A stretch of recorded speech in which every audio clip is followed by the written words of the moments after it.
Assalamualaikum dan selamat sejahtera. Kami daripada kumpulan 4 Grup 1 akan membentangkan poster kami yang bertajuk Apabila Kuasa Salah Guna, iktibar daripada kes 1MDB. Poster ini bertujuan memberi kesedaran tentang bahaya penyalahgunaan kuasa dan amalan rasuah dengan mengambil iktibar daripada kes 1MDB yang menerangkan definisi rasuah, bentuk-bentuk yang berlaku, kesan terhadap individu, organisasi dan negara, serta langkah pencegahan berasaskan nilai integriti.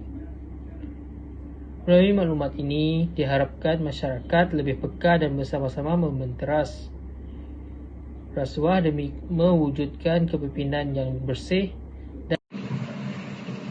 Baiklah, seterusnya saya akan menerangkan tentang bentuk rasuah di Malaysia dengan merujuk kepada kes 1MDB, iaitu skandal kewangan besar yang melibatkan Datuk Seri Najib Razak, iaitu bekas Perdana Menteri Malaysia, dan ahli perniagaan Loh Teck Joe atau lebih dikenali sebagai Jolo. Bentuk rasuah yang pertama ialah salah guna kuasa. Salah guna kuasa ini bermaksud seseorang yang menggunakan jawatan atau kedudukan rasmi untuk kepentingan peribadi, termasuklah memberi kelebihan kepada ahli keluarga atau kenalan rapat. Dalam kes 1MDB ini, Datuk Seri Najib Razak didapati menyalahgunakan kedudukan beliau dalam penggunaan atau pengurusan dana 1MDB bagi tujuan tertentu yang memberikan manfaat kepada pihak tertentu. Bentuk rasuah yang kedua ialah memberi suapan, iaitu perbuatan memberikan wang, hadiah atau ganjaran kepada pihak tertentu sama ada dalam sektor awam atau sektor swasta dengan tujuan untuk mendapatkan kelebihan atau mempengaruhi sesuatu keputusan. Dalam kes 1MDB, Jolo dilaporkan terlibat dalam mengatur aliran wang dan didakwa menggunakan wang tersebut untuk tujuan tertentu, termasuklah mempengaruhi individu-individu yang berkepentingan. Bentuk rasuah yang ketiga ialah tuntutan palsu. Tuntutan palsu ini berlaku apabila seseorang mengemukakan dokumen seperti invoice, resit atau rekod kewangan yang mengandungi maklumat yang tidak benar bagi mendapatkan bayaran atau keuntungan. Dalam kes 1MDB ini, terdapat dakwaan bahawa beberapa transaksi kewangan telah dimanipulasi dan disamarkan melalui pelbagai syarikat bagi mengelakkan pengesanan pihak tertentu.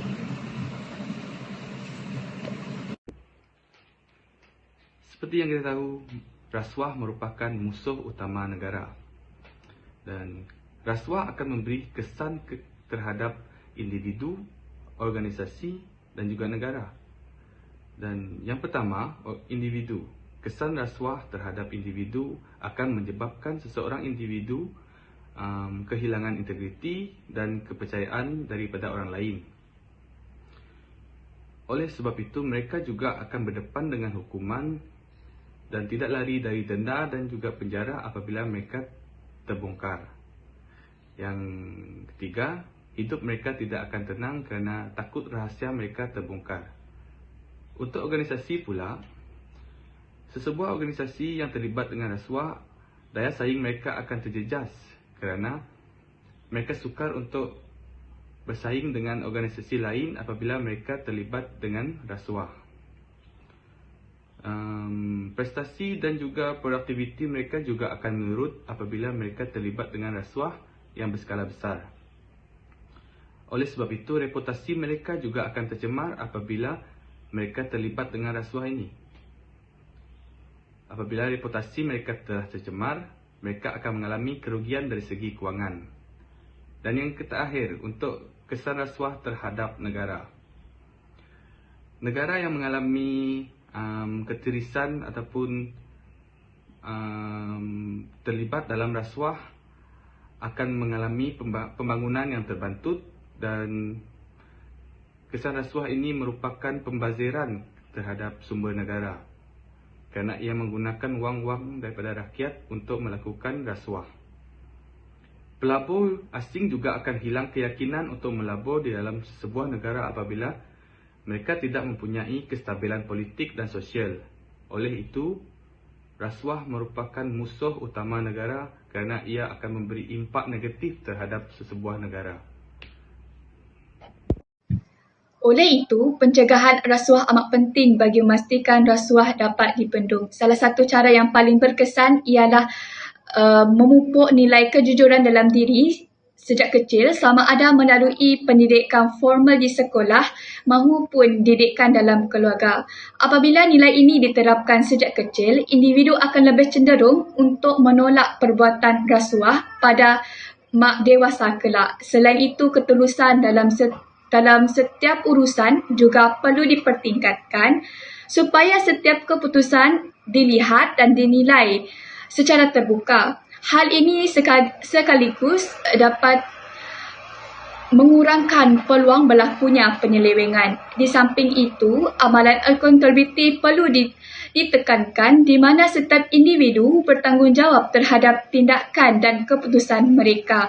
Apabila seseorang sedar bahawa mereka perlu menjawab setiap perbuatan ataupun setiap soalan yang telah mereka lakukan, mereka akan lebih berhati-hati dan beretika dalam bertugas ataupun bekerja.